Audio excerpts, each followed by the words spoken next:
Chair Smith. I believe we were done. We had just concluded the presentations, and then the time ran out on this. So I believe I deferred back to the committee for questions, Vice Chair Smith. But just need to make sure that we do have Division of General Services on the line, Judicial Branch, and also the Office of the Controller, and also Navajo Nation Pax Commission if you need to be on the call. But there's an amendment that is waiting for that one. So, Vice Chair. Well, thank you, Chair Henio. Committee members, we were in the process of moving forward. However, time ran out. Therefore, I'd like to know if General Services on board with us. General Services, Mr. Tom Platero. Mr. Vice Chair, we're online, sir. Okay, thank you.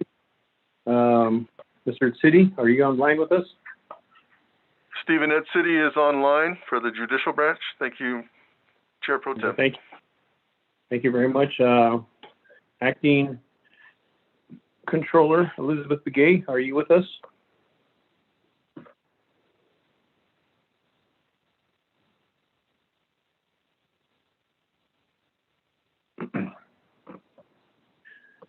Calling upon Acting Controller or Controller. Anybody from the Controller's office? Are you online with us?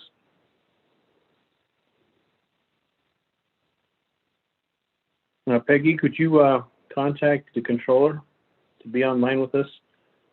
Going down, Navajo Nation Tax, Marty Ashley, are you with us?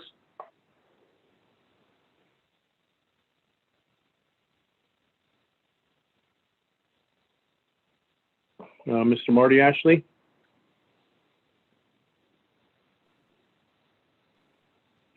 Peggy, could you also contact them, Mr. Marty Ashley or representative from Tax Commission? Committee members, we went through radio communications, facility maintenance with General Services, and also Navajo Nation Integrated Justice Information Sharing Project, and also FMIS. Committee members, any questions?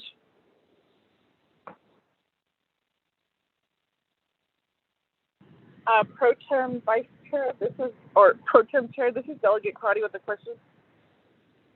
Yes, Mayaja, you have the floor. Thank you. I'd like to ask, because of the definition of fixed costs with these new budget forms, do they meet the criteria for fixed costs? Or are there areas that the committee needs to discuss if it's not clear whether it's a fixed cost or something or an item could be part of their general operating budget? Thank you. Pro Tem, committee members. Thank you for that question, Honorable Crotty. Committee members, any other questions before I turn the floor back over to the sponsor and his agents?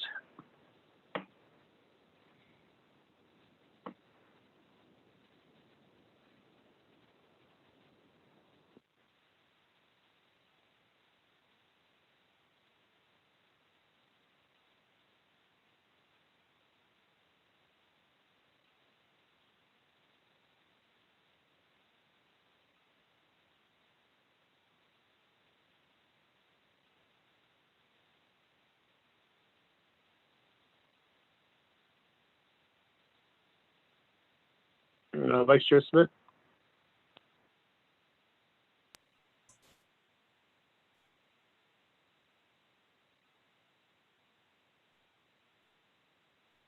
Vice Chair Smith, are you still with us?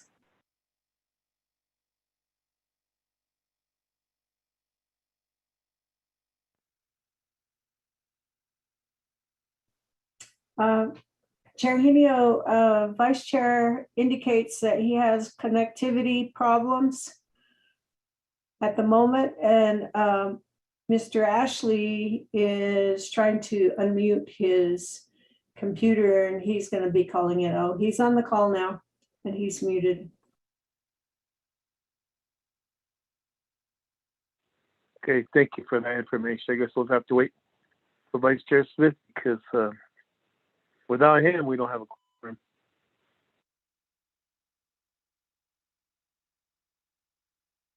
Marty Ashley's on the line.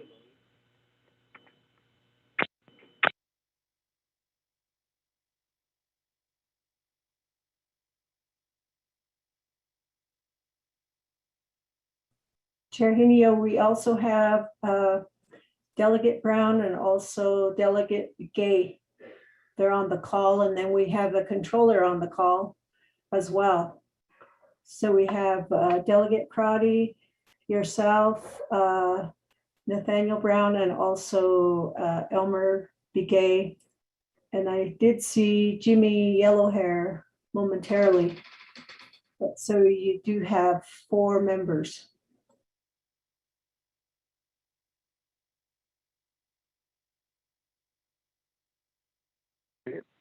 Delegate Jimmy Yellowhair. Vice Chair is back online. Okay, Vice Chair, welcome back. There was just a question. Delegate Amrit Kadasla-Crotty, the Division of General Services. Yes, you have the floor. Defer to my agent, Mr. Tom Platero.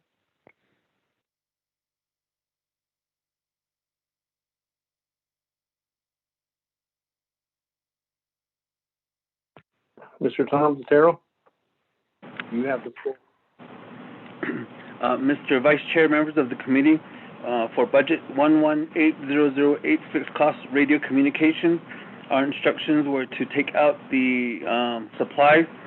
So when you look at the budget, there's actually $211,200 that was in the previous budget. Proposed budget is 0 for a difference of a negative $211,200. For business unit 118023 facilities maintenance, in our original budget was for travel expenses $3,362,424. Proposed budget is 0 for a negative $362,424. We're also instructed not to use any supplies. So 4,000 supplies. Original budget was 64,926. Proposed budget is 0 for a difference of negative 64,926. Just so the Budget and Finance Committee is aware, after this budget took out the travel, we went and modified our general funds budget to transfer the 24 vehicles in there. So we had to go back to Health, Education, Human Services Committee and revise the budget that we presented under our general funds, and they accepted the transfer of the tribal vehicles for fleet management over to that side. So we were able to keep all 24 of our vehicles. So I believe, Mr. Vice Chair, that we did comply with the newly established restrictions for use of fixed costs. Mr. Vice Chair. Thank you, Mr. Tom Platero. Committee members, back to committee members. Any further questions?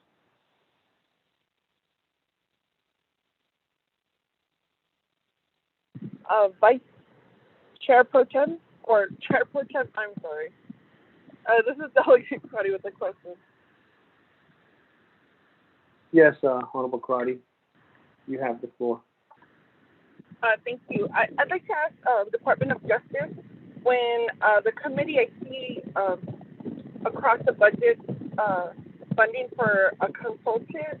So we discussed the investment managers help all of Navajo Nation, OMB, that IDC consultant is a cost.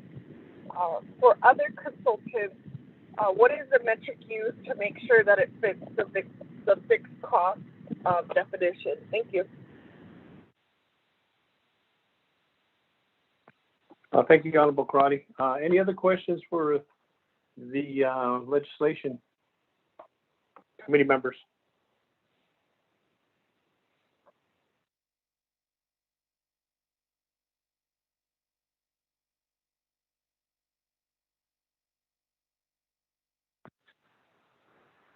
We'll turn the floor back over to Honorable Chair Henio and your agents.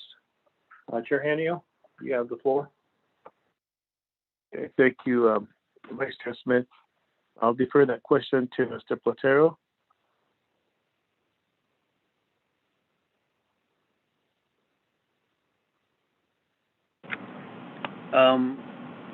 Mr. Vice Chair, I believe the question was for another department, not ours.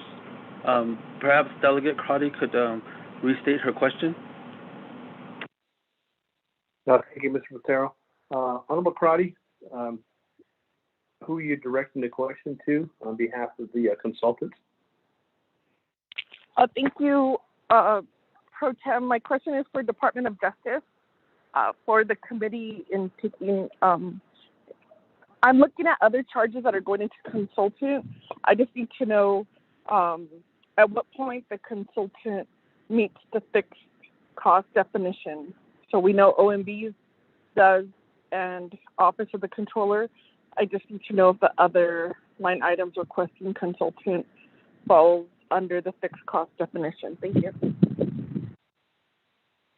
Honorable Crotty, thank you for that clarification. We'll turn the floor over to DOJ Justice, Mr. City. I believe it's Mr. Melrodas, Vice Chair. Well, okay. Rudy and I with the Department of Justice. Department of Justice, I meant. I'm sorry. Thank you, Chair Henio. Department of Justice, there was a question posed by Honorable Crotty on the consultant. Yeah, based on the review of the budgets, nothing jumps out as not fitting within the fixed cost. But as far as hold on. Who's speaking? I know that there was Mel Rodas, but could you identify yourself? Sorry, this is Rudy Anaya with the Tax and Finance Unit, the Department of Justice. Did you take the oath? Have you taken the oath? I have not taken the oath. Okay, let's have you take the oath. Peggy? Okay, thank you, Vice Chair and members of the committee. Mr. Anaya, could you please stand and raise your right hand and state your name for the record? Rudy Anaya. Do you swear to tell the truth in the testimony you're about to give? Yes. Okay, you may be seated. Thank you, Mr. Nyack. Is that correct? Yes, sir, Mr. Anaya. Okay, thank you very much. You may proceed. You take the oath. Okay, yeah, nothing jumps out based on review of the budgets, but we just go based on the BIN, the definition, all costs not allocable to a Navajo Nation central government unit.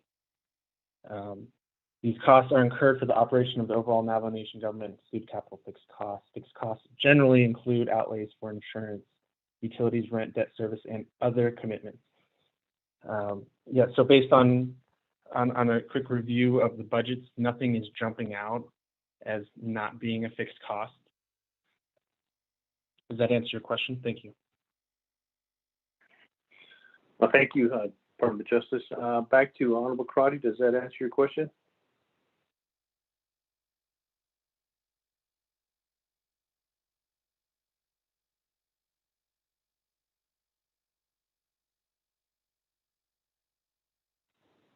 Honorable Crotty, you still with us? Yes, Pro Tem, I apologize, committee members, I was on mute. Pro Tem, then I'd like to ask the program, so under Division of General Services, can the committee understand what consultant you have under that line item? Thank you. Thank you, Honorable Crotty. Thank you. Sure. We'll turn the floor over to Mr. Tom Patero. There's a question posed by Honorable Crotty. You have the floor, Patero. Mr. Vice Chair, members of the committee, if you look at Budget Form 4 under page 3 for fixed cost radio communications, underneath other contractual services, it's to pay for monthly lease two-way radio equipment, radio loops, and tower lease space for radio frequency networks. I believe that's what makes the systems work, and since those are considered a service underneath the procurement policy that has to be done as a service. So that's why we enter it as a contract. And I believe that is if you take a look back at page budget form 1. Last year there was 186,000. It's now 331. So that is something that has been there before. If you look under facilities, the consultant under 6,500 budget form 4, page 4, conduct, secure, and monitor professional contractual service such as labor, flat tires, asbestos, and mold testing, abatement for services rendered under department to the Navajo government building listed under our department service listing. A lot of this work that's above the pay grade level of our staff, certain certifications that aren't listed as part of their work, that has to be contracted out because it does create a liability. So a lot of the testing that goes on, a lot of the engineer work, those kind of things, those all have to be done through a consultant because we don't have an engineer on staff. Mr. Vice Chair.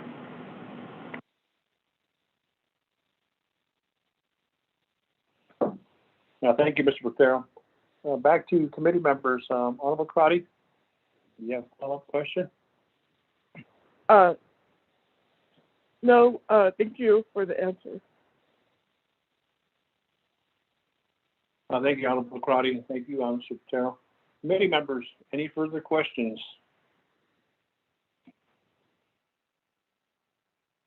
Vice Chair Smith, there's Chair Henio. Chair Henio, you have the floor. Go ahead. A question for facility maintenance. What was the original allocation per the agreements, or what was the original allocation for the fixed costs for business unit 118023?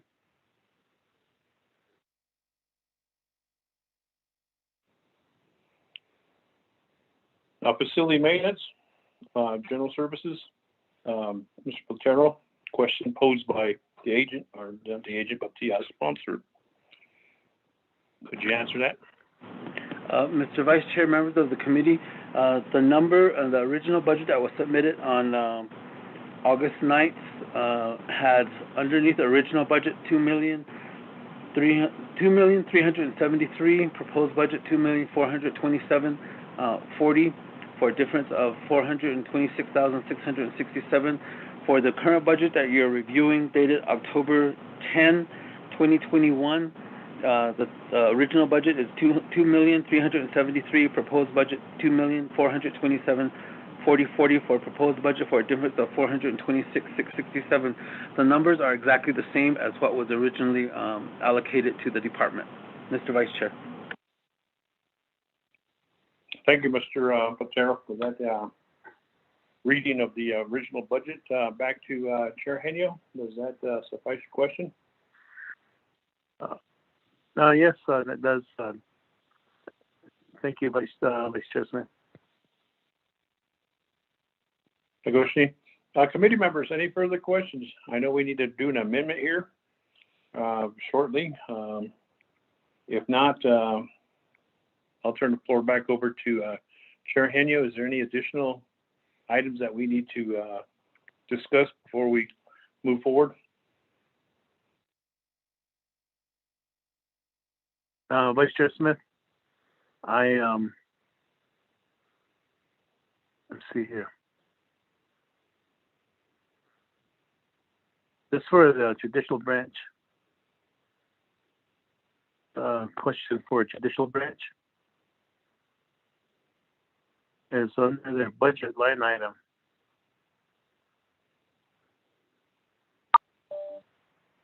Have form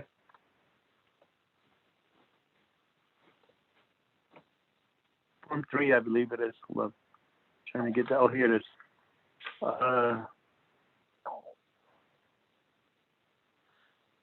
Form 2 of 3. I'm sorry, 3 of 3. Computer's going crazy here. Form 3 of 3. Under technology, you have just word support and upgrade, which is understandable, but on the scanner and the conferencing system and application programming interface. Are those new equipment? Is the question.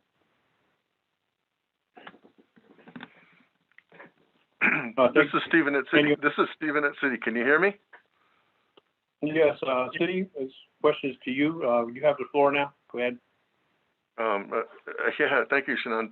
Otto, Chairman Henio, thank you for the question. Chair Pro Tem, thank you for the floor. The items under the technology line item, the Fujitsu scanner would be new equipment. And as I tried to explain quickly earlier today, there are many of the documents that come into our court systems that sometimes need to be scanned so they can be uploaded into our case management system. We also have some older case files that are also being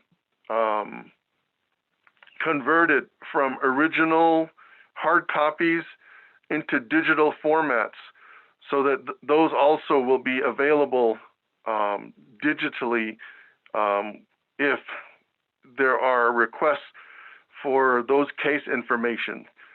So part of our case management system is also about records retention. And so the scanner documents assist with the conversion of old hard copy case files, transitioning over to the digital versions so that they can be accessible through our case management system. The video conferencing system is also part of the information sharing mission of the NIGIS and the partners.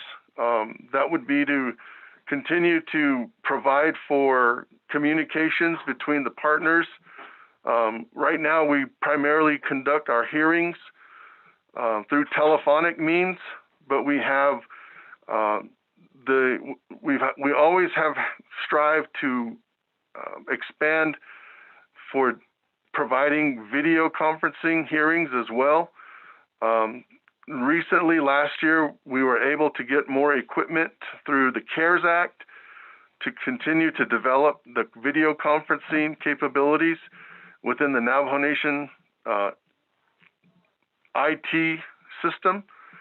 We're still hampered by the lack of available broadband bandwidth, but we look forward to continuing to work on expanding broadband capacity as we look forward to using additional federal resources and to be a part of a lot of the development of broadband through Department of Information Technology. And we have placed in this budget the purchase of new video equipment to hopefully be able to utilize the enhanced broadband bandwidth and expand the capability of our courts to hold their hearings and to have clients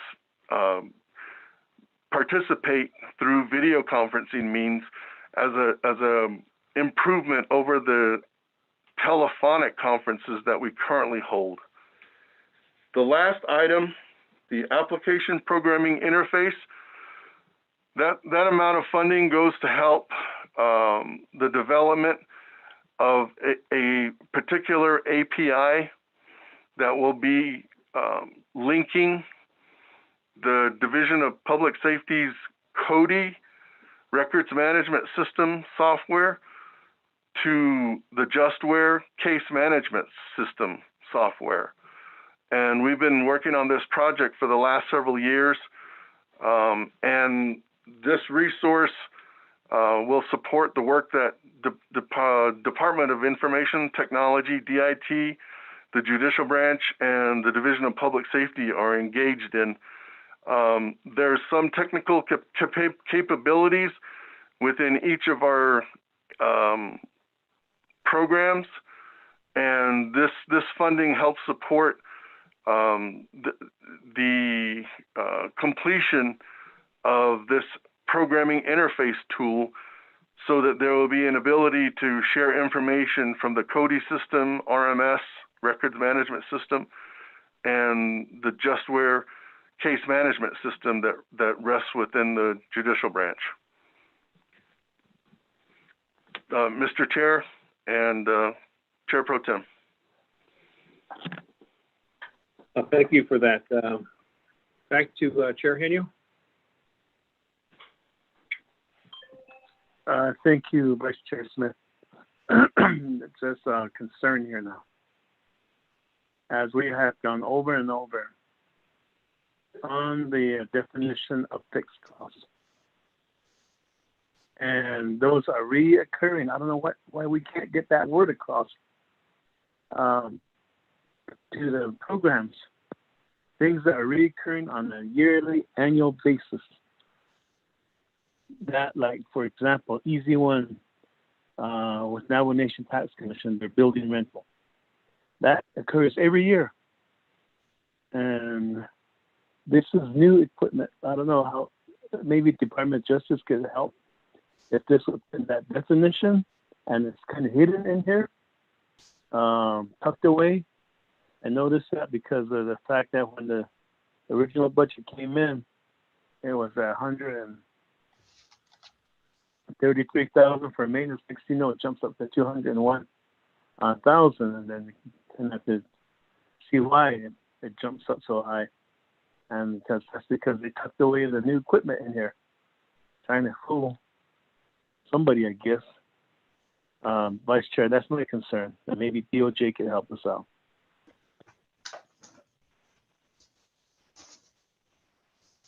Question and Department of Justice, are you available for the definition of fixed costs and what is happening? The budgets here, DOJ. Hello, this is Rudy Naya, Department of Justice, Tax and Finance Unit. Yes, go ahead, Rudy. You have the floor. Chair Henio mentioned the word reoccurring, and yeah, based on the definition, it's all costs not allocable to a Navajo Nation central government unit. These costs are incurred for the operation of the overall government and exclude capital fixed costs. The important line here is fixed costs generally include outlays for insurance, utilities, rent, debt service, and other commitments. So Chair Henio is correct. It's the reoccurring costs, and easy examples are insurance, utilities, or rent, things that are reoccurring every year. Reoccurring costs that are required to operate. You need a building to operate. You need insurance. You need utilities. I hope that helps. Thank you. Chair, this is Steve at City. I do have a clarification to make. Hold on. Let's not jump the guns here. I'm starting the meeting. So, hold on. I'll recognize you here shortly. Back to Chair Henio. Does that answer your question on the interpretation of DOJ?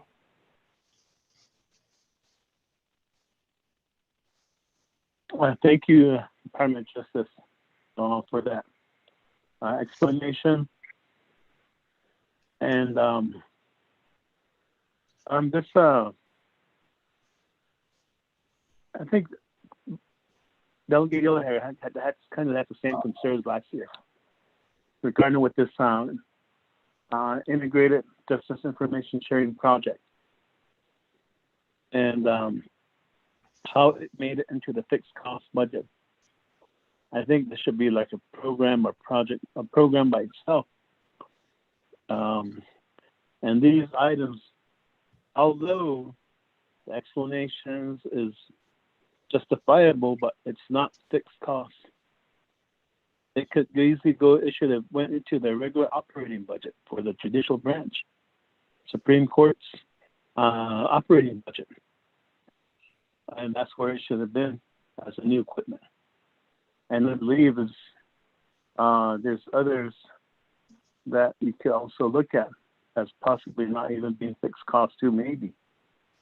But that's just a concern I have, Vice Chair. I don't know how we can fix this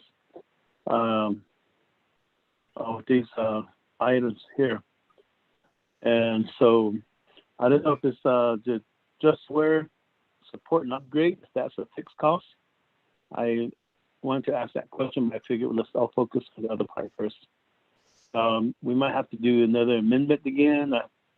I mean, let's prolong this again, or just do an amendment to delete this budget business unit out of the legislation again.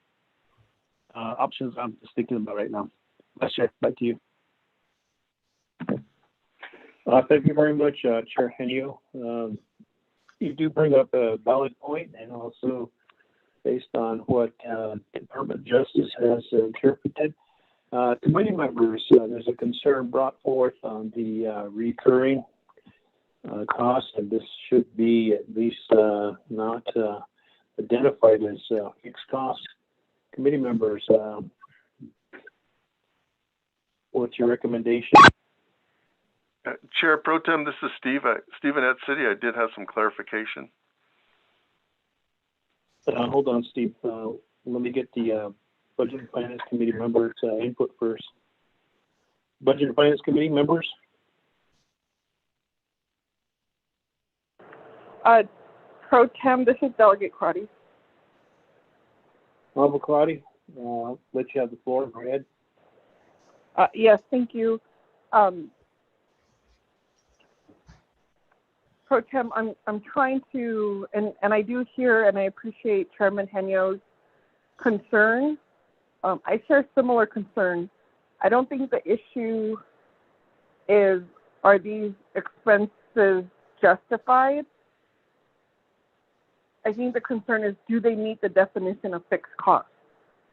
And that's where I need either DOJ or OMB. I need someone to make a decision, because at the committee level here, if it's not clear, then is the action for the committee, instead of removing the whole budget business unit, do we then just ask for a reversion to remove those accounts and automatically lower that amount? Because we're looking at general services, and what they did was reshuffle costs, and it looks like now there's new fixed costs, but it wasn't part of their unmet need. And so I just want to be clear on what we're doing and how we can move forward. And most importantly, I don't think at the committee level we should be having this conversation. There's a few layers of overview, and the BIM is pretty clear on the definition.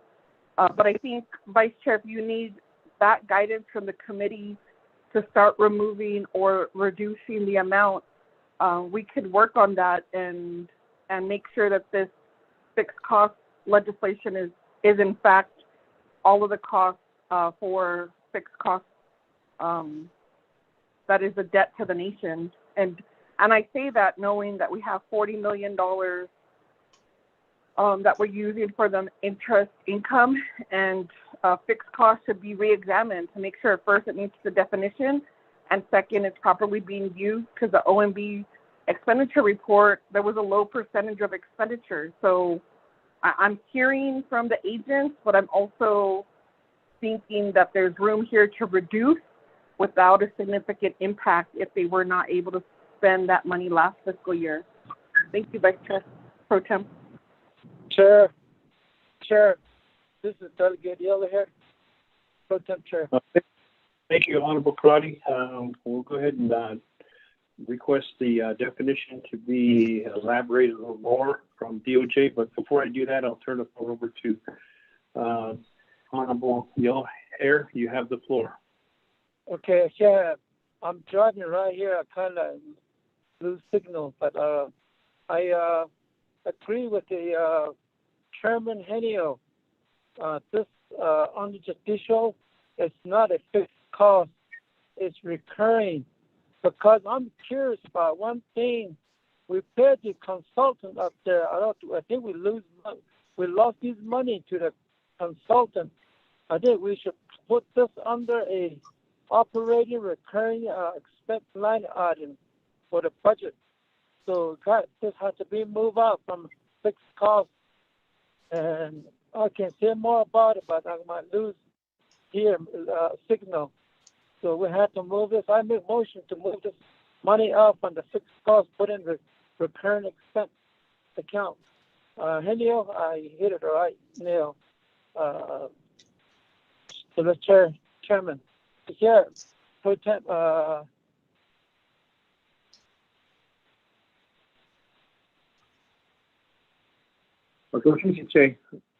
Department of Justice, could you answer Honorable Crotty's question on behalf of her concern? Mr. Naya? Hello, this is Rudy Anaya with the Tax and Finance Unit, Department of Justice. With the question, can I elaborate on the definition of fixed cost? Is that the Yes, question? does this fit? Does this fit? That's the question. Does this fit? And if it does, then I guess we'll leave it alone. But if it doesn't, then we'll have to do something in order to make it right. That's the posing question. Okay. So the cost is for information sharing, information sharing devices.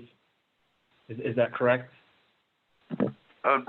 Chair Pro Tem, this is Steve. I have a correction to make on this question. Steve, please be respectful. I'll turn the floor over to you when we get a chance here. I know that you want to elaborate on this, but let's hear from the Department of Justice. This question that was posed by Honorable Crotty, and then we'll move forward. You're still in as an agent, so we're not going to overstep you there. Go ahead, Department of Justice. Thank you. Based on the definition of fixed cost in the BIM, which isn't exhaustive, the third line is fixed costs generally include outlays for insurance, utilities, rent, debt service, and other commitments. Such costs do not include personnel, travel, contributions, etc., that are not deemed fixed cost expenses because they are regular program operating expenses. So the difference, based on reading of the language in BIM, the difference is the cost or the expense required for the department to operate in order to run, insurance, utilities, versus a cost where you have to travel for some unexpected reason this year. That would not be a fixed cost. I hope that helps. Thank you. Thank you, Mr. Anaya. Back to Honorable Crotty. Does that answer your question? Thank you, Pro Tem. The other area that we're looking at is the consultants, your colleagues, and I just want to recognize that there has been a few interpretations from Department of Justice. So in terms of when General Services stated the intent use for the consultant as a service fee, is that considered a fixed cost? And is purchasing updated equipment considered a fixed cost? Thank you, Pro Tem. Thank you, Honorable Crotty. Back to Department of Justice, question posed by Honorable Crotty. You have the floor. Hello, this is Rudy with the Tax and Finance Unit in response to Honorable Crotty. Fixed costs, so the third line, fixed costs generally include outlays for insurance, utilities, rent, debt service, and other commitments. That's pretty vague. The argument could be made that it does fall within other commitments. I don't think that it would be personnel, travel, or contributions, which isn't a fixed cost.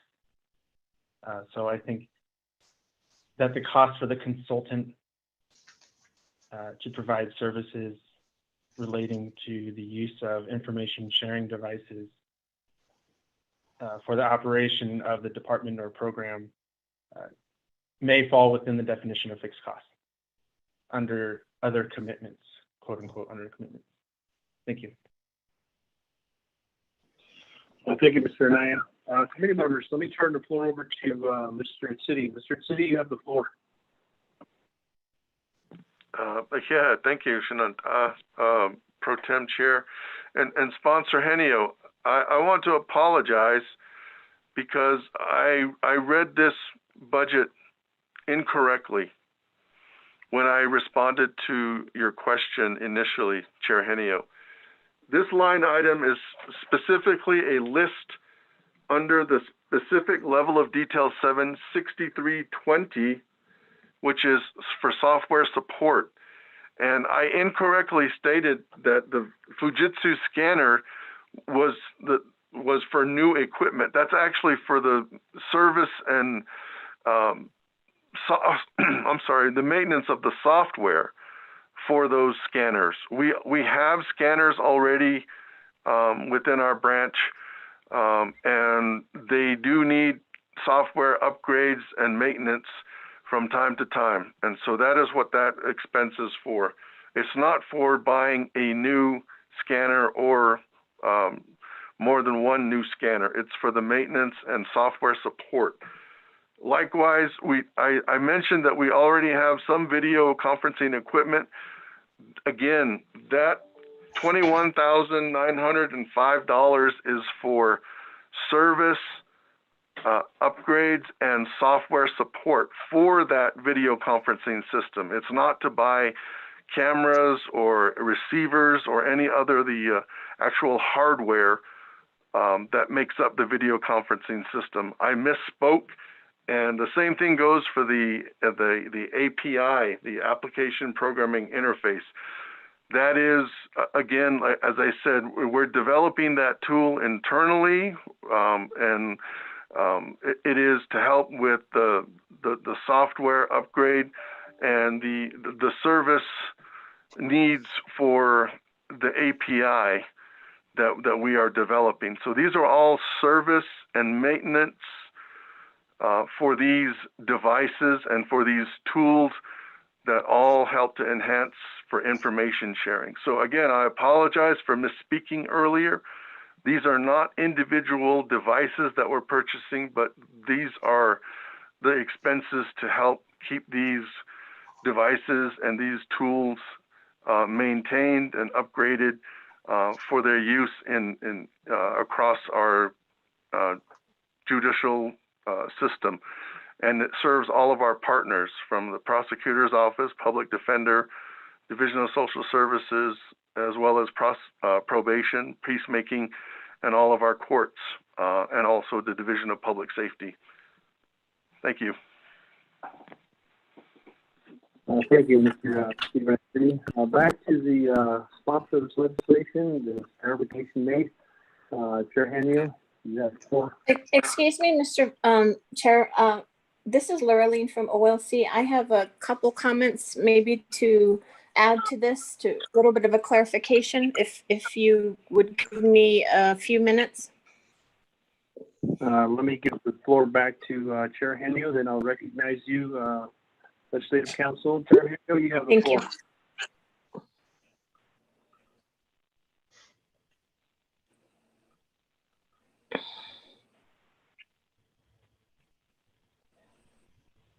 Chair Henio, are you still with us? Did you drop off the call?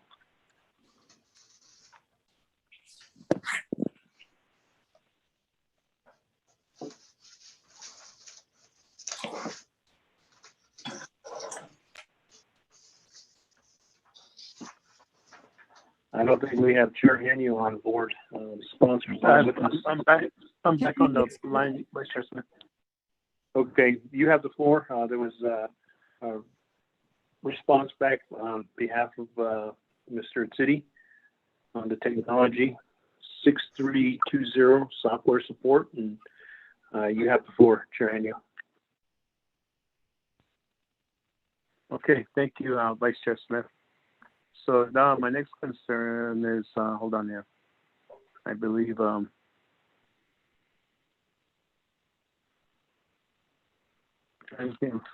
having the here ice cream moment. My brain's freezing up. Column A. We're looking at column A. Original budget, Nomination Council approved budget. Is this the FY 2021 budget that we're looking at? And B is what we're being proposed right now? Vice Chair Smith?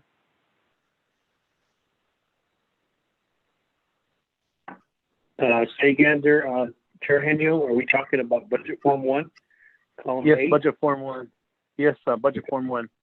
I'm looking at, because the way I'm reading it now is that column A is what was presented before us originally at the at last week's hearing, and now the revised budget comes in at 0 for travel, supplies 0, and then a reduction, increase in lease and rental. Then communications and utilities, there's a decrease again, and then there's a huge increase on repairs and maintenance, and special transactions stays the same. So maybe Peggy can help me with this answer here. Between column A and column B, which is which? Is it 2021 or are they both 2022? Thank you. Thank you for bringing that forth to us, Chair Henio. Peggy, I'll turn the floor over to you, but I'm not going to forget Legislative Council. Peggy, there's a question posed to you. Thank you, members of the Budget and Finance Committee. When you look at Form 1, Part 3, the budget summary, column A is the Navajo Nation Council approved original budget, which means that's the budget for the current year, FY 2021. And column B is what is being proposed for FY 22. And then column C shows the difference where for business unit 118019, the information or the integrated justice information sharing, that's what that reads. And all the other budgets is the same. That's how OMB does their budget forms for Form 1. Does that provide clarification? Well, thank you. Should I back to Honorable Chair Henio? Yes, it does. Thank you. And with that information, I have more questions for general services, but let's stick with this subject right here now. Thank you, Vice Chair Smith. Sure thing, Chair Henio. Turn the floor over to Legislative Council. Legislative Council, you have the floor, particularly on this item. Thank you, Mr. Vice Chair. I just wanted to add in the budget form 1, in the far left part 2 fixed cost budget for Navajo Nation Integrated Justice Information Sharing Project, it says the entire amount of this proposed budget, $375,000, which is a line item in the exhibit to the legislation. It's shown on both exhibit A and exhibit B in legislation 0162. The question is everything in part 3 budget summary, is everything there indeed fixed costs? So I know there was a question about the software purchase and scanner, video conferencing, etc. these are all listed under 6320, which according to the BIM, if you look up further under the 6,000 category, 6,000 is repairs and maintenance. So it goes all the way from 6010 to 6450. It includes 6320. If it is indeed repairs and maintenance, then that is a fixed cost. Repairs and maintenance is similar to, I would say, utilities or rent that's listed, specifically listed in fixed costs in the definition in the BIM. It could be considered a capital improvement, repairs and maintenance to a building. So I looked up the definition of capital improvement in the BIM, and it specifically excludes maintenance, improvements, maintenance, things that improve the useful life of the structure. So if repairs and maintenance, this particular type of line item, this 6320 is indeed repairs and maintenance, then it is indeed a fixed cost according to the definition, in my opinion. I don't know what the line item 7,000 special transactions is specifically for. It might have been stated, but I don't recall hearing it. I apologize. It does have in the BIM under 7,000 special transactions. It does have a lot of different line items, different descriptions of things, and so if that expenditure, the dollar amount there, which is 17,400, if that does fall under, let's see, special transactions, incentive, let's see, training registration fees, professional dues. I'm just looking at the BIM here. If you just give me 1 second. That's actually 7510 is actually training and professional dues. It's its own category. I do believe those are as well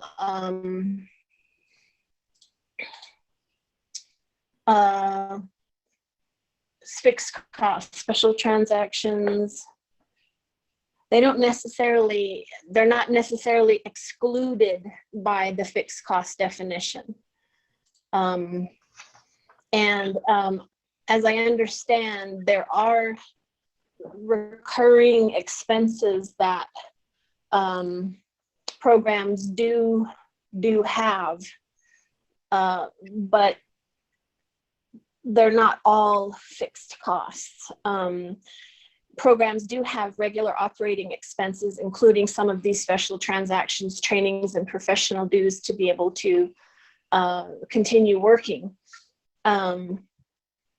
But they fit the fixed cost definition because they're pretty regular. They are similar to the other types of fixed costs, which is insurance, utilities, rent, debt service. They're recurring expenses, and they're generally the same amount every year, and they are a cost. It's a non-wage cost that does not substantially change with an increase or a decrease in the amount of revenues earned or received by the program. So I hope that adds a little bit of clarification. Thank you. Thank you, Legislative Council. Back to Chair Henio. That was a lot presented, and according to Legislative Council, 6,300 does fit the category of fixed costs, if that's what I'm understanding. And then the 7,000 accounts transaction does not exclude the fixed costs. So, Chair Henio, I may have questions on this. And And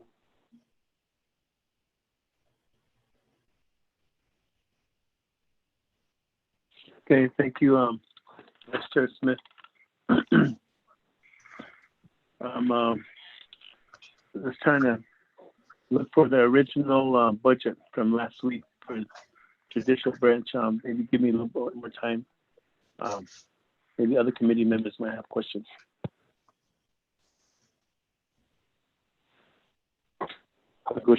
Chair Henio, committee members, any other questions pertaining to the fixed costs to this legislation on behalf of the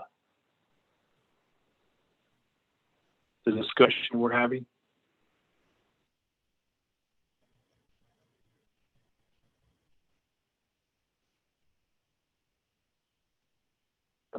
Pro Tem Smith, this is Delegate Crotty.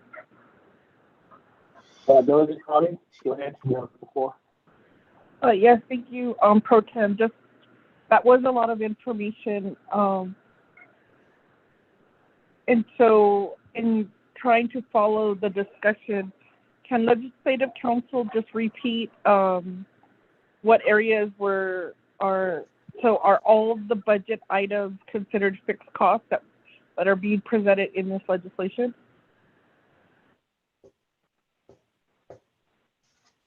We'll go ahead and turn the floor over to Legislative Council.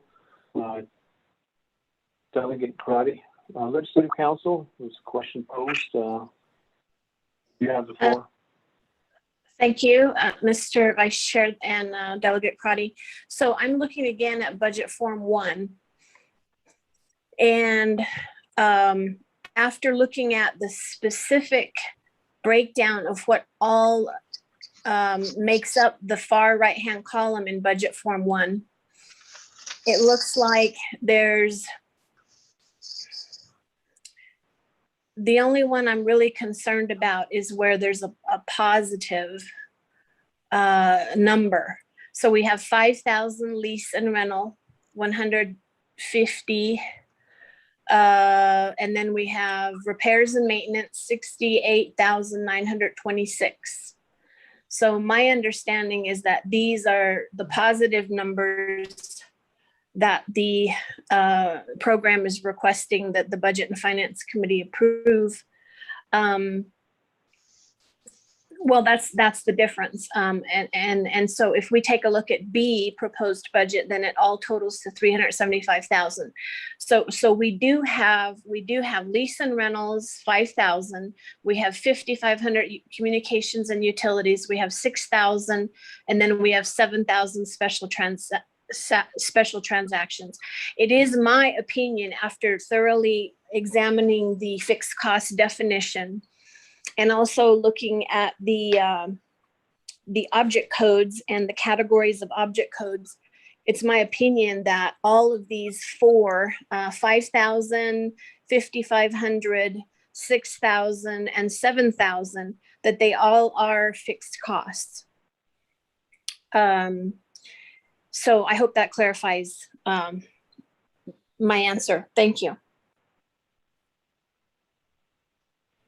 Thank you, Legislative Council. Back to Honorable Crotty. Does that answer your question? Honorable Crotty.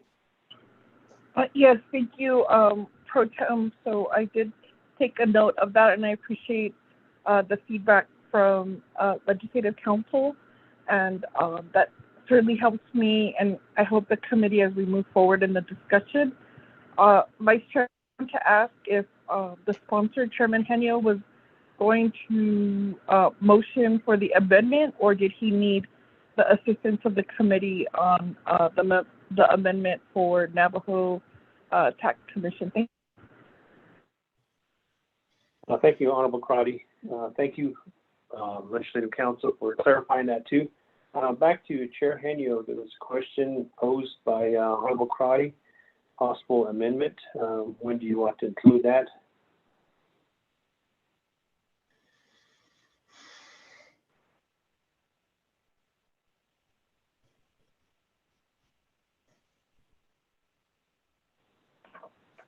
Vice Chair Smith, thank you. I guess while we're waiting, we can entertain that amendment. I believe it's ready. If I could have the Committee members, if they wish to sponsor that amendment, I'd be very appreciative. Well, thank you, Chair Henio. There is an amendment, committee members, that was sent to us by email at 3:37 p.m. It's an amendment to legislation number 0162-21, and it also has replacement exhibits in there. Committee members, who would like to sponsor this amendment according to Chair Henio? Pro Tem, this is Delegate Crotty. I can make the motion. Thank you. I'll recognize your motion for the Amendment 1. Do I have a second?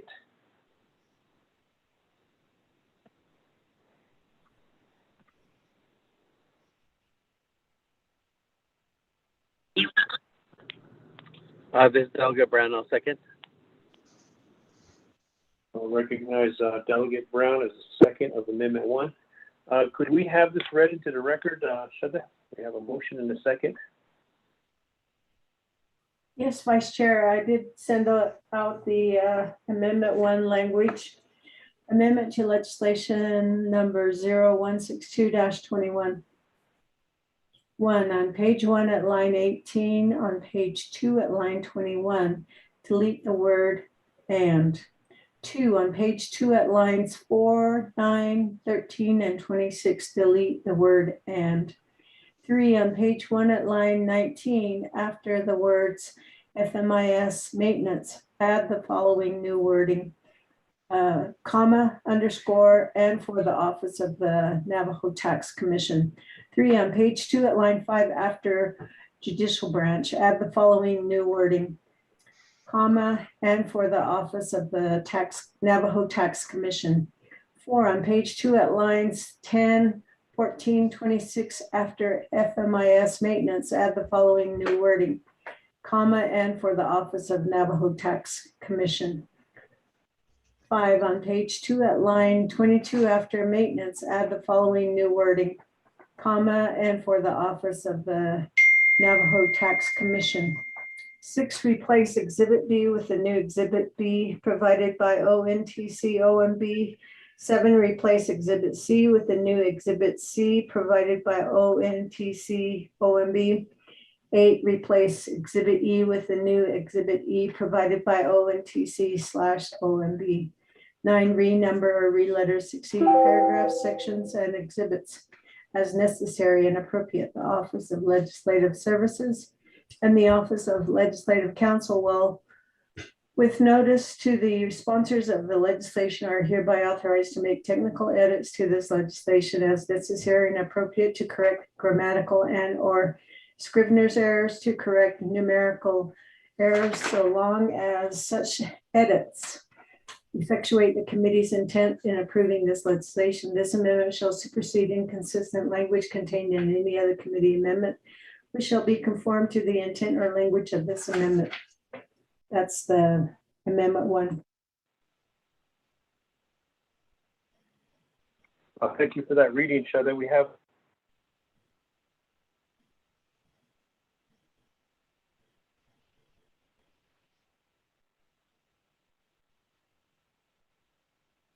Vice Chair, are you still there?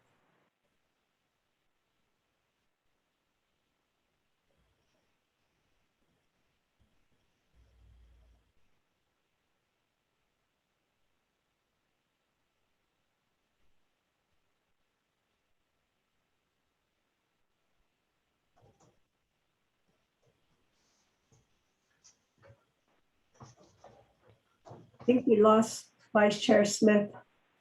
He is having connectivity problems, Mr. Chair. This is Vice Chair Smith. I'm back online. I just got dropped on the call. Thank you for reading that in there to the record, Shada. We have a motion by Honorable Crotty, second by Honorable Nathaniel Brown. Committee members, any questions on Amendment 1?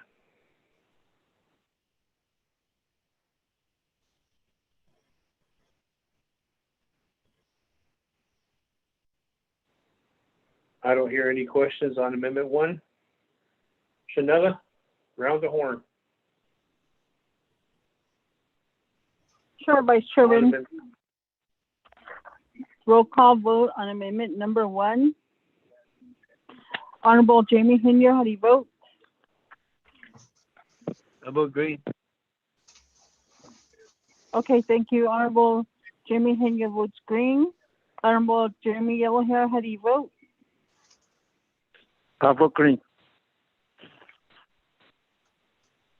Honorable Jimmy Yellowhair votes green. Honorable Amber Kenneth Balcati, how do you vote?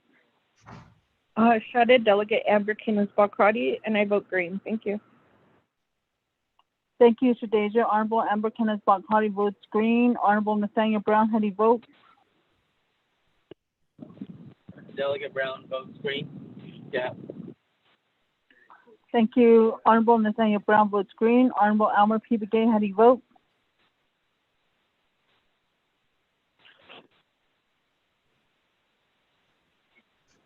Honorable Almer P. Begay, how do you vote? I vote green. Thank you. Honorable Almer P. Begay votes green. Vice Chairman, we have 5 members in the affirmative, 0 opposing, and Vice Chairman not voting. Vice Chairman? Thank you, Chanela. Passes with 501, amendment 1. Back to the committee members. Any other questions on legislation number 0162-21?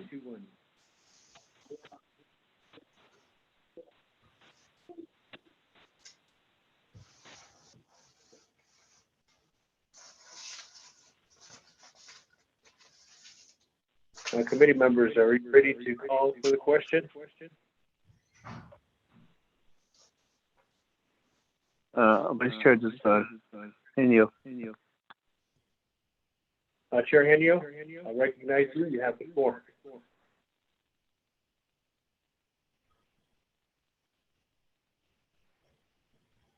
Thank you. Somebody needs to mute their phone. I can hear myself talking. Jimmy, sure.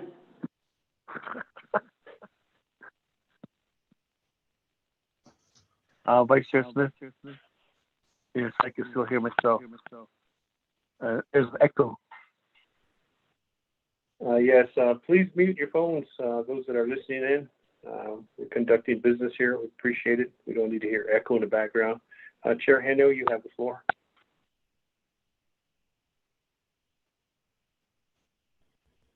Okay.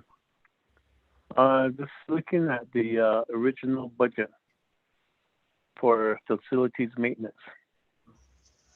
When we first started our budget hearings under 6,500 contractual services, they only needed $10,000 as their needs for this line item.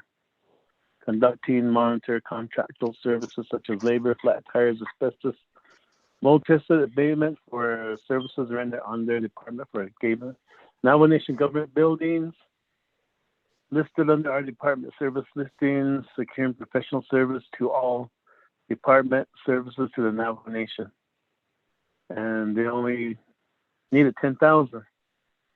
But all of a sudden, just because we brought up the travel and the supplies concern to the forefront, then it's going to go back and revise. It jumps up to $1.3 million. And that's where I'm having a concern and issues with Vice Chair. Just maybe explain a little further.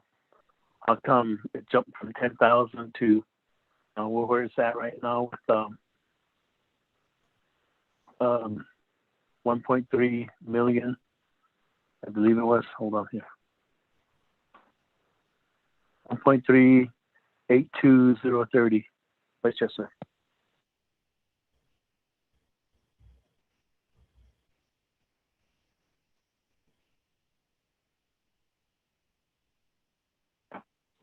Thank you for that, Chair Henio.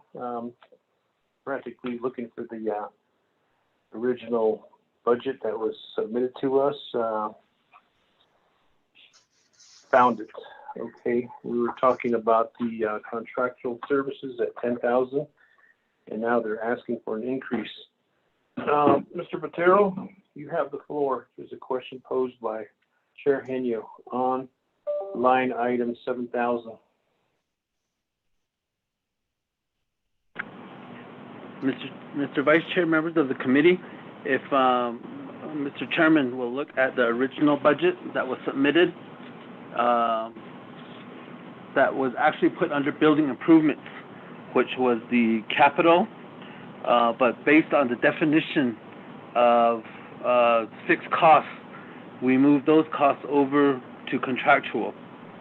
So you went from a request of underneath the original one for capital outlay, it was $1,361,746. So all we did was move that cost over into contractual services and repairs and maintenance. When we had to move the tribal vehicles underneath general funds, we had to take that money from somewhere. So we took that out of the repairs and maintenance, so we had to replenish it on this side. All we did was move the cost around based on the interpretation of what is allowable under fixed costs. We did not add in any additional funds because both our general funds and our fixed cost budgets were the same amount in the beginning. All we did was move the cost categories to comply with the new definition of what is allowable and not allowable under fixed costs. So we did not make any additional gains. We actually just moved the costs around to comply with the directive from this committee. Mr. Vice Chair.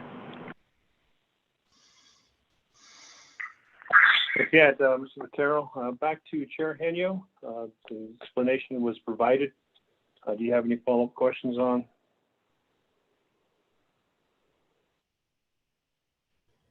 Just that now it's a consulting line item, 6530, and so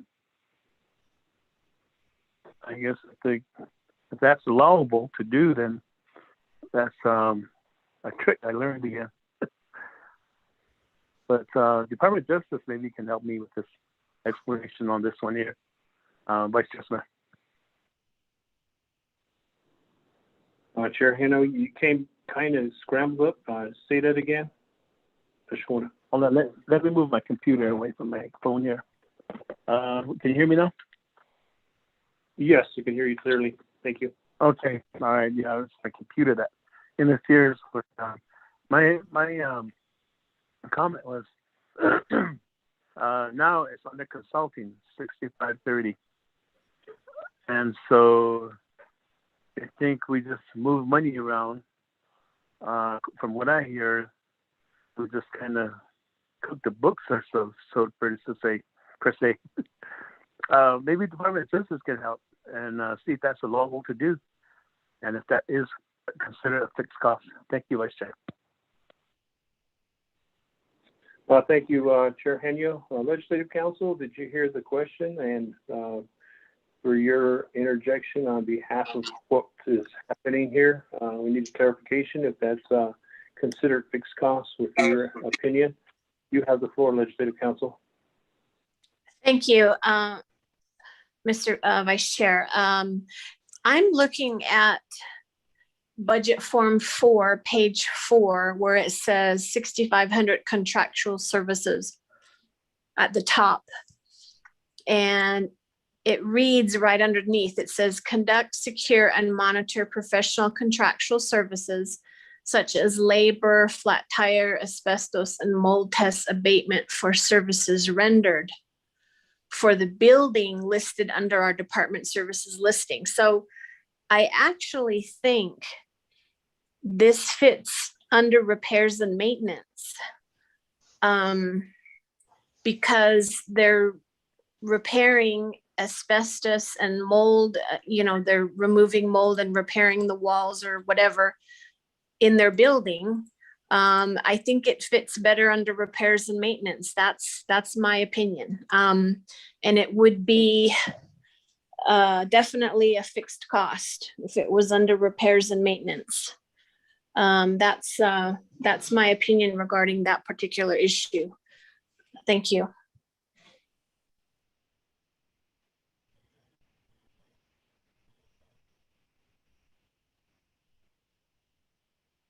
Thank you, Legislative Council. Back to Chair Henio.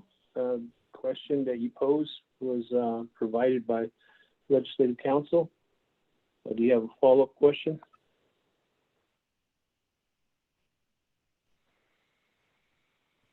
Yes, I believe, what about Department of Justice? Because OT's Office Legislative Council was citing repairs and maintenance, and that's a different line item. That's $6,000. Talking about the consulting services. That's what I'm concerned about, because all of a sudden it appears out of nowhere. And the thing about with the explanation that was given by Mr. Platero, where he says, well, since you guys didn't approve it the first time, I had issues with it, I just put it back in my operations, took something out of my operations and stuck it on this side, is what I think I heard. And so I know he's a wizard at kind of moving money around and padding stuff here and there, tucking them away. And so I'm just hoping that we're not put in that position where it's tucked in here and then next thing it's taken out with a budget transfer somewhere later down the line. That's my concern, Vice Chair Smith. And also the other concern is on the column A, it has $2,373. All of a sudden it jumps up to $2.4 million with an increase when it should have stayed at $2 million. As my concern too, also, Vice Chair Smith. Thank you. Well noted, Chair Henio, as a sponsor on Budget Form 1. Budget and Finance Committee members, following along on this. We're talking about the contractual services, 6,500. I guess that'd be the object code number. And what Legislative Council was reading was under the object code of 6,000 repairs and maintenance. Department of Justice, there was a question posed to you. What's your opinion on this by Chair Henio? Department of Justice. Department of Justice. I agree with Legislative Council. If the consulting is related to the maintenance service or services related to maintaining the building with regard to removing mold, then I agree that it falls within repair and maintenance for the purposes of defining whether or not it's a fixed cost.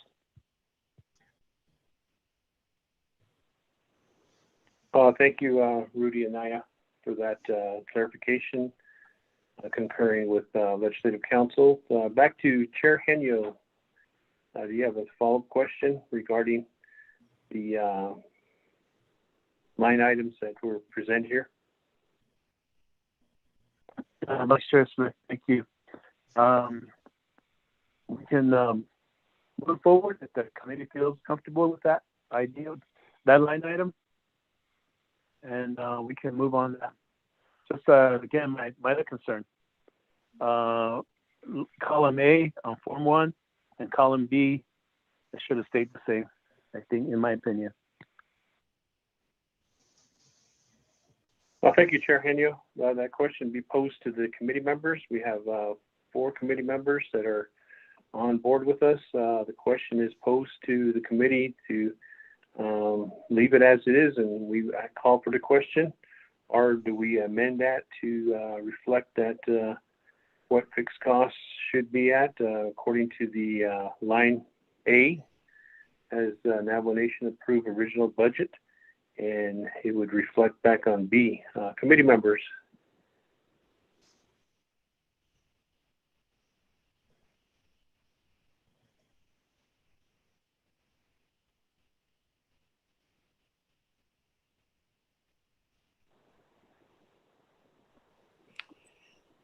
Mr. Vice Chair, this is Lurleen again. If I may, I know you are asking for committee members. I can wait. Legislative Council, I recognize you. I haven't heard anything from Budget Finance Committee members. You have the floor. Thank you. There's one thing that just popped out at me as well. On budget form 1, the page 1, in part 3, it says 7,000 special transactions. And then in column A, 10,075. And then proposed budget column B is 0.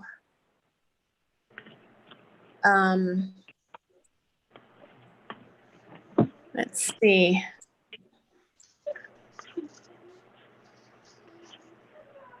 If they're proposing 0 for that, then I'm sorry, I don't have a concern.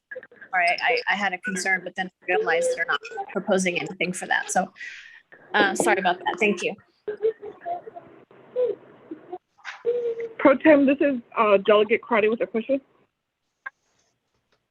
Thank you, Legislative Council. I think you were in the process of trying to figure out what's going on, but I'll go ahead and turn the floor over to Honorable Crotty. You have the floor.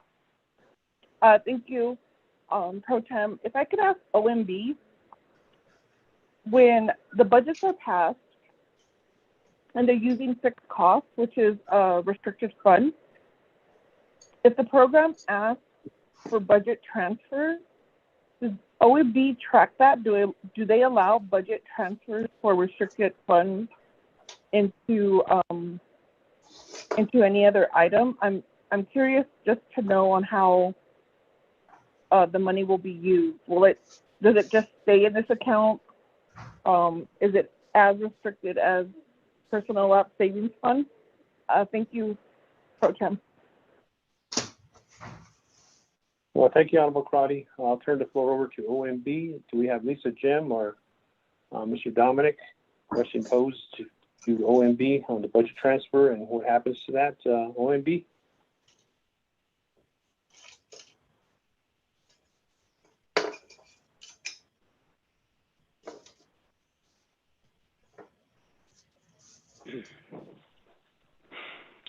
This is Dominic BL. To answer to respond to Delegate Karate's question about budget transfers involving restricted funds and if they're how are they processed, I believe is the question. So for all restricted funds, whatever they might be, whatever category they are, OMB would try our best to follow whatever the restrictions are. So the committee is aware that all of our budget analysts, both Navajo funds and external funds, they're assigned to various divisions and to budgets therein. A lot of them are restricted funds in the sense that they're fiduciary, proprietary, special revenue, or external funds. So the staff generally know what those restrictions are, and they won't therefore allow it.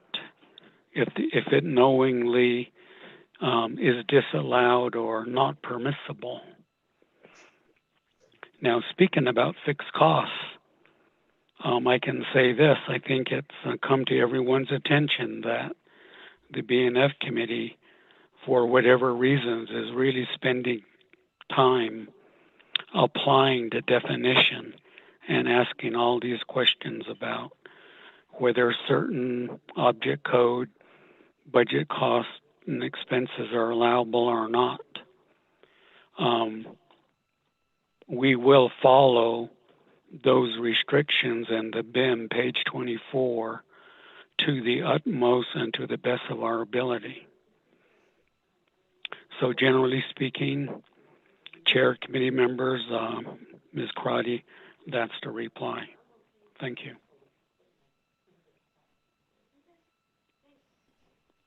Well, thank you, Mr. Dominic Biel. Back to committee members. Any other questions? Pro Tem Chair, this is Delegate Crotty. Honorable Crotty, I'll recognize you. You have the floor. Thank you, Pro Tem. I appreciate Mr. Bial and your response. Mr. Bial or OMB, if I may ask, so I know the committee needs to take action if it's a budget transfer over 50,000.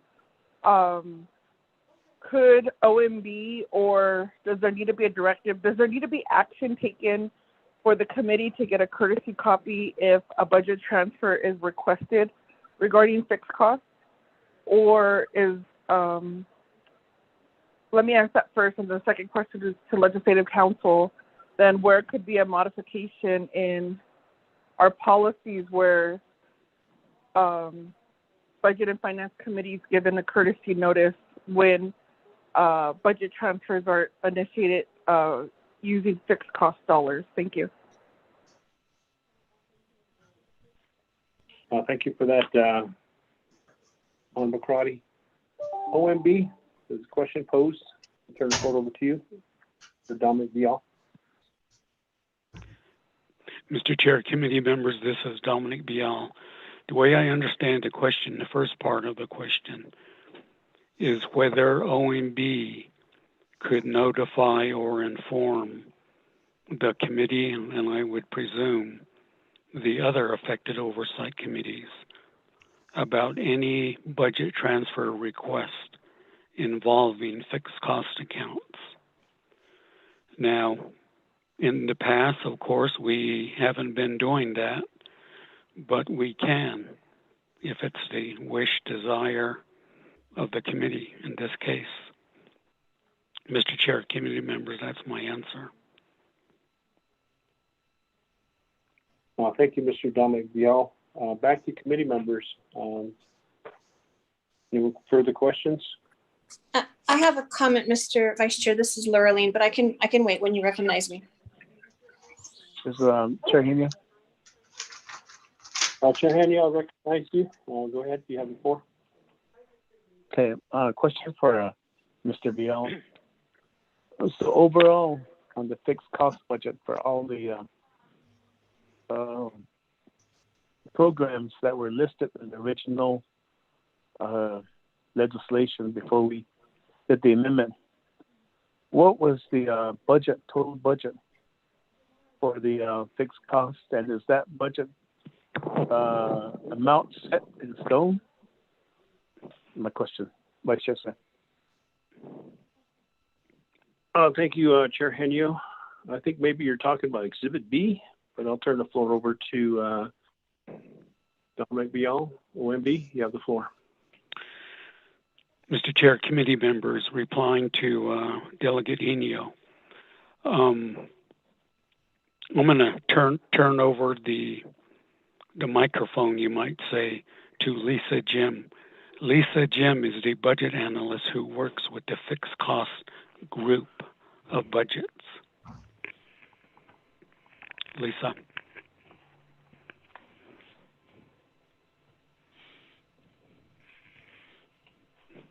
Good afternoon, Chair, committee members. This is Lisa Jim.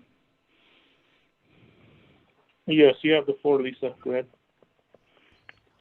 Can you state the question, please? Chair Henio, could you repeat the question for Lisa Jim, OMB? Yes, I can. Ms. Jim, my question was overall,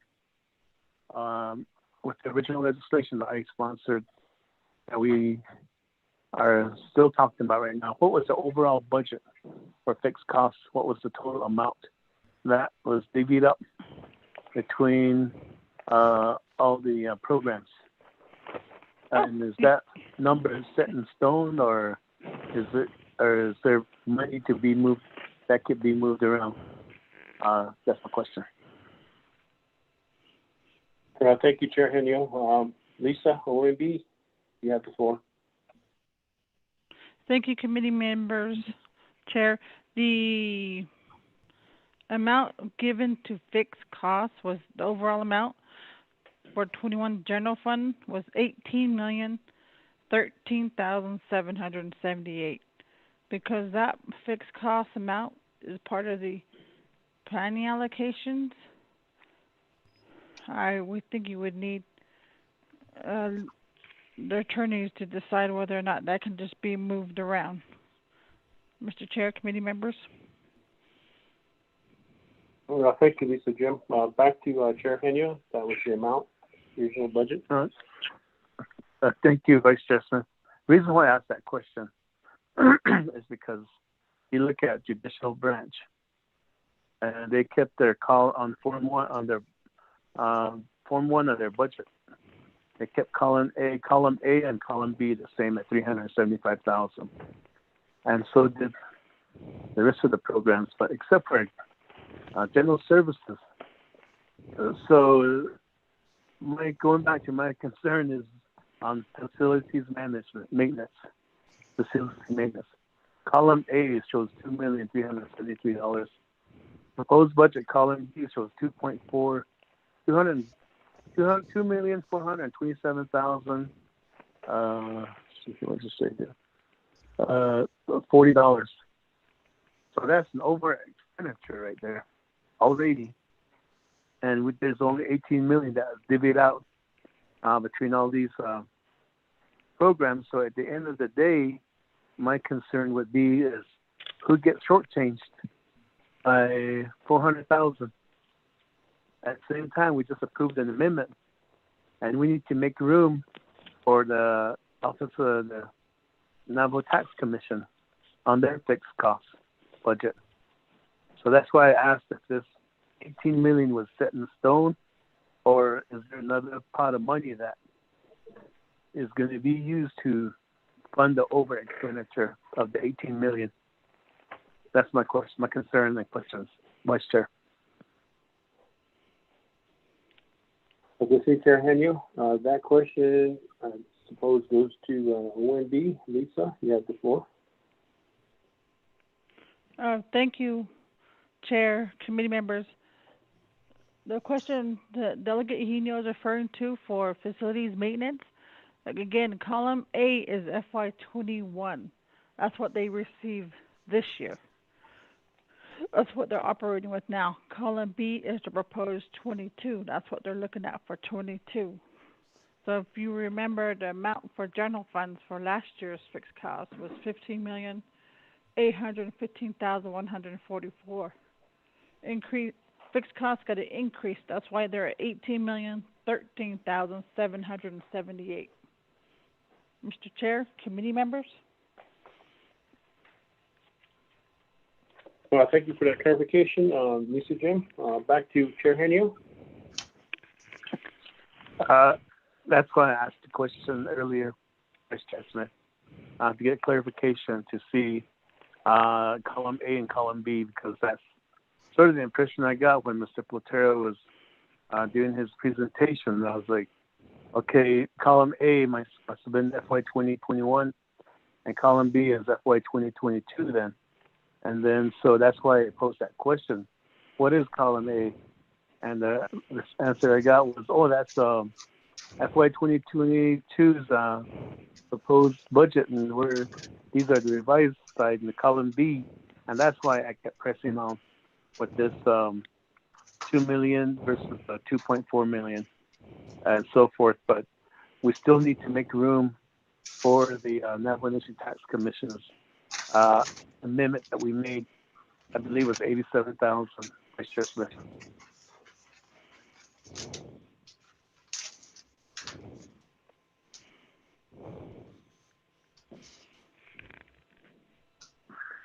Thank you, Chair Henio. I understand what you're saying on behalf of that. So back to ONB, how do we adjust that? Do you have any suggestions on doing this, since you work directly with fixed costs? You have the floor. Thank you, Chair, committee members. As you remember last week, as we were doing the overall fixed costs programs, that OOC, Business Unit 118010 FMIS debit service, they received $7,740. And then after speaking with Acting Controller Elizabeth Begay, she said they didn't need the whole 800,000. She said they only needed 350,000. So that gave us a savings of 457,744, I believe. Don't quote me on that just yet.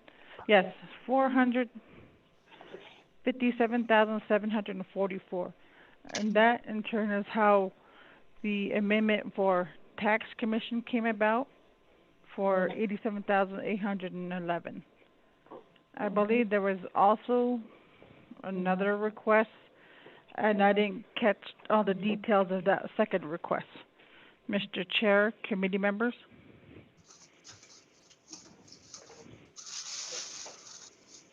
Ahead, Lisa, Jim, for explaining that. The FMIS, the acting controller not needing the full amount, and the full amount savings and tax commission is considered in there.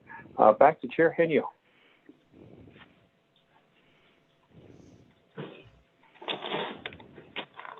Thank you, Vice Chair Smith. I think I'm comfortable now that we do have enough money for Navajo Nation Tax Commission's amendment.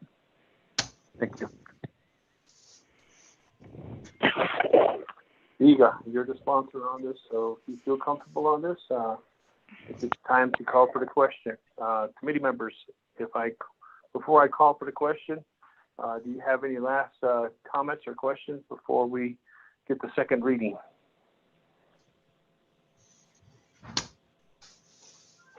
No. No. Please vote. Please mute your phone, please. I can hear background walking in the background. Mute your phone. Peggy, could you do the second reading of this legislation? 016, Queen Show. 2-21. We have a motion by Honorable Daniel Brown, second by Honorable Jimmy Yellowhair, with one amendment. Second reading. Okay, Vice Chair, thank you. This is the second reading for legislation number 0162-21. On page 1 at line 18, on page 2 at line 21, delete the word "and." On page 2 at lines 4, 9, 13, and 26, delete the word "and."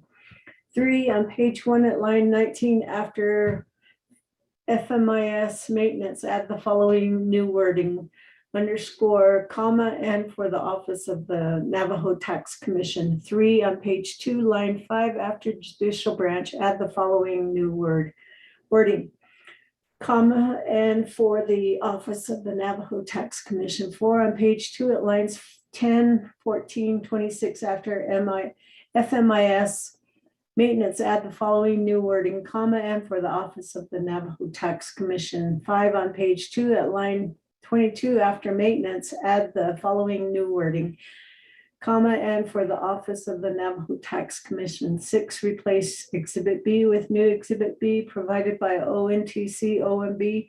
7, replace Exhibit C with the new Exhibit C provided by ONTC OMB.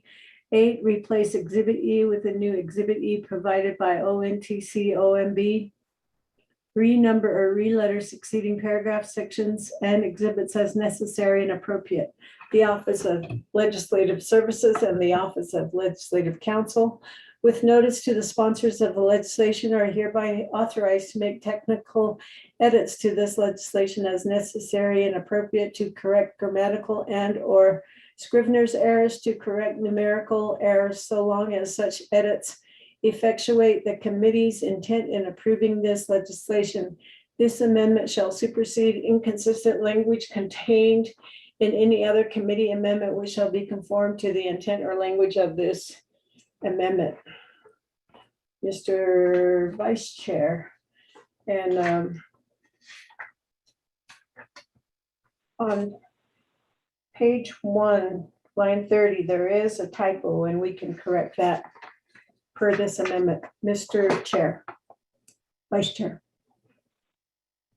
Well, thank you, Shelley, for the second reading. Shanama, could we go and roll call Point vote? of privilege. Point Point of privilege, Vice Chair Smith. of privilege by Chair Henio. Just thank you, Vice Chair. So I'm trying to analyze that voice. They're not appreciative of the action that we're taking today. We can vote this down and save the nation $18 million and move forward with it. I mean, I think this is why we have these oversight hearings, is to deliberate and make sure everything's correct. But if the programs are not appreciative, then we can move forward and save the nation $18 million. Thank you, Vice Chair Smith. Thank you for that, Chair Henio. We'll take that as a note, and it's up to the committee members to vote green or red on behalf of this, and we'll take that as what we have experienced here. Shanetta, roll call vote. Point of privilege, Delegate Crotty. Point of privilege, Honorable Crotty. You have the floor. Thank you, Pro Tem. I'm sorry, did I miss part of the conversation? Was there an issue with one of the programs regarding actions by Budget and Finance complying with the fixed cost definition? Thank you, Pro Tem. Point of privilege will be handed over to Chair Henio as a sponsor, what you brought forth. There's a question posed on that from Honorable Crotty. Chair Henio, you have the floor. Thank you, Vice Chair Smith. Just concerning is that we went through this exercise last year. This year we're going through it with more detail. Comb, you could say. And as we concluded our deliberations, when you call for the question, somebody interrupted and started yelling, vote, vote, vote. And I believe that's why I brought up my point of privilege. And I'm on the fence now between green and red. Thank you. Thank you for that observation and that clarification. Chair Henio, yes, we're conducting a budget hearing and we don't need no comments in the background, and that's why we have the mute button, and be respectful on behalf of that, because that will not only impact those that are on the budget hearing and all this time that we have spent. We can save $18+ million for the Navajo Nation. So that's what has happened here, Honorable Amber Crotty.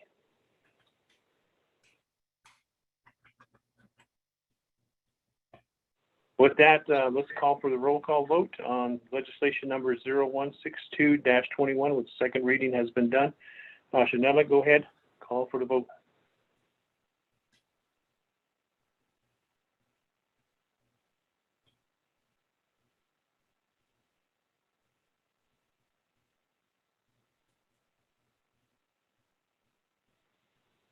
Ramona, are you on the call?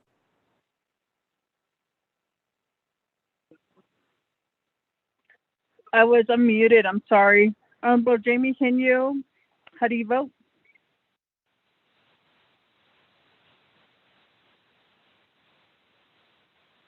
Can you hear me okay? Yes, loud and clear. Go I ahead, can hear you. Okay. During the voting on the legislation number 0162-21, Honorable Jamie Henio, how do you vote?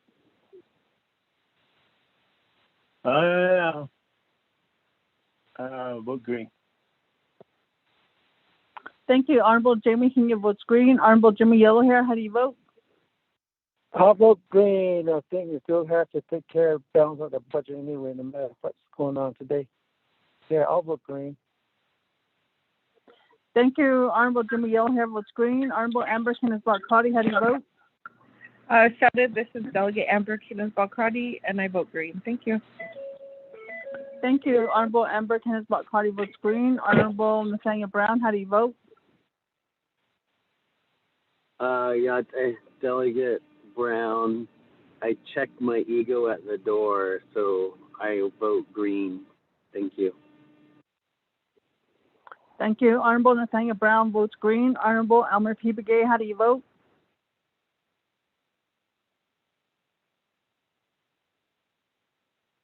Honorable Elmer P. Begay, how do you vote? Vice Chairman, we have 4 members voting in the affirmative, 0 opposing. Vice Chairman not voting, and 1 member not voting. Vice Chairman?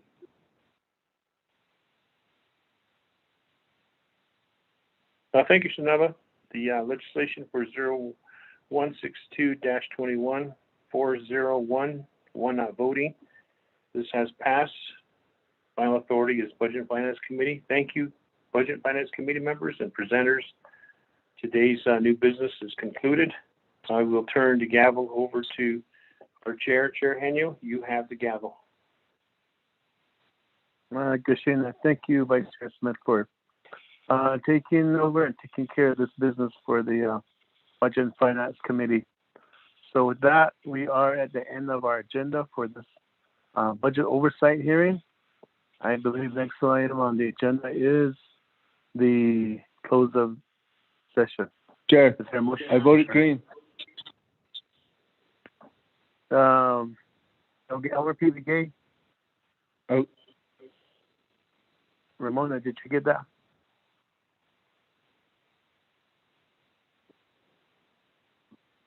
Yes, Vice Chairman, I have Elmer P. Begay voting for the legislation number 0162-21 in the affirmative. So the final vote for the legislation is 5 members voting in the affirmative, 0 opposing. Vice Chair not voting. Chairman? Thank you. So noted, Shananta. I'll get Elmer P. Begay.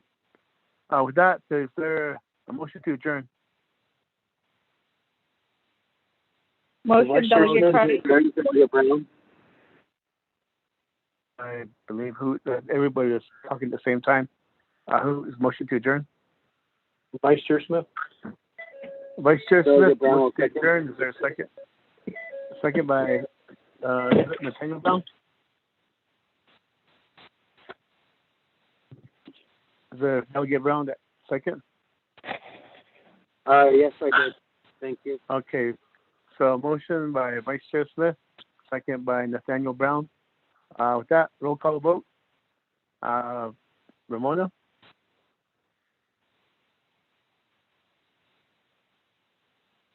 Yes, Chairman, roll call vote for the adjournment. Honorable Raymond Smith Jr., how do you vote? Green. Thank you. Honorable Raymond Smith Jr. votes green. Honorable Jimmy Yellowhair, how do you vote?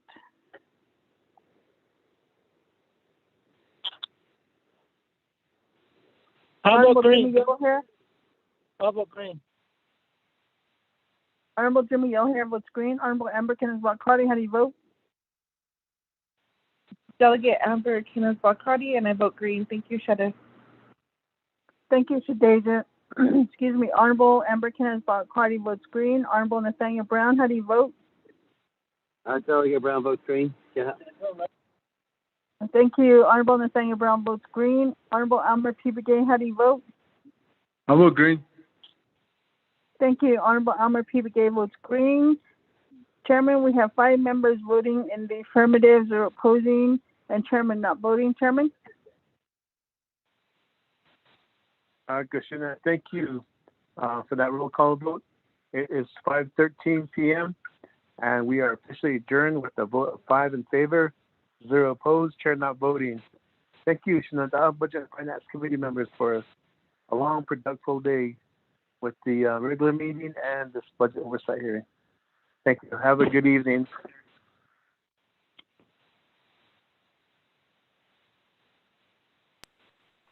Thank you, Budget and Finance Committee members. We've completed the oversight budget hearings. And so next we'll start the comprehensive budget. But Vice Chair, when are you going to be available to sign our resolutions and our committee reports? And then also for memos for the comprehensive budget.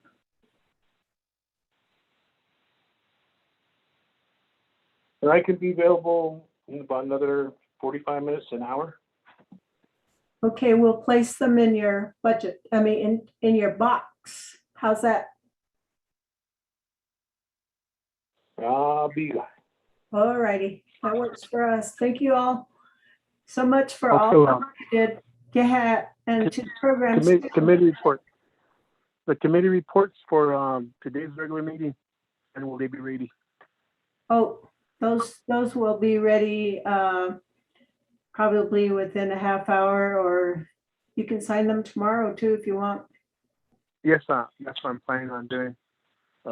Coming tomorrow. What time does the session start?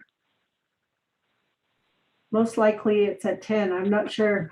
I did see Manuel on the call, but he hung up. Okay. So I guess we have to use the website probably. All right, let me do that. Thank you. Have a good one. Oh, have a good Tomorrow one. at 10. Nabi's tomorrow at 10. Thank you, Shadeja, for letting us know. Excuse me.